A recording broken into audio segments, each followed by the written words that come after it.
অবশ্যই সেনাবাহিনীর দলদের কালকে যখন আমার আমার ফ্রেন্ডরা প্রকাশ করতে চাচ্ছিল তখন ওনারা আমার ভাইয়াদের গায়ে হাত তুলছিল। সম্পূর্ণ নিয়ন্ত্রণ ছিল, গেটের মধ্যে সম্পূর্ণ নিয়ন্ত্রণ ওনাদের কাছে ছিল। কিন্তু ওনাদের যখন জিজ্ঞাসা করছিলাম যে আপনারা কেন আটকালেন, ওনারা কি বলছিল জানেন? বলছে আমাদের কাছে কিছু করা ছিল না, কিন্তু সম্পূর্ণ গেট ওনাদের নিয়ন্ত্রণে ছিল। ওনারা ইচ্ছা করে ওনাদেরকে প্রবেশ করতে দিছে।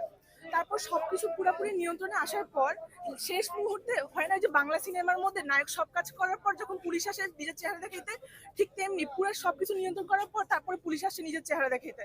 তখন নিজেদের হচ্ছে যে নিজেদের চেহারা দেখাইতে আসছে, মানুষকে আর কি মেরে মেরে বাইর করতেছে। যারা যারা দায়িত্ব ছিল পরে ওনাদেরকে অসম্মান করে এখান থেকে বাইর করছে।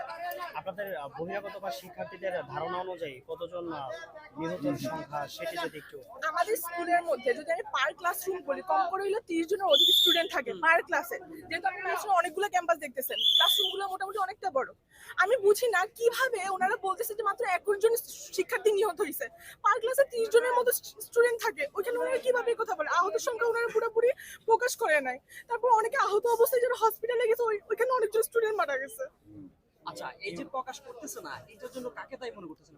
অবশ্যই সেনাবাহিনীর দলদের কালকে যখন আমার ফ্রেন্ডরা প্রকাশ করতে চাচ্ছিল তখন ওনারা আমার ভাইয়াদের গায়ে হাত তুলছিল। ভাইয়াদেরকে যখন বাঁচাতে গেছিল টিচারদের গায়ে পর্যন্ত হাত তুলছে ওনারা।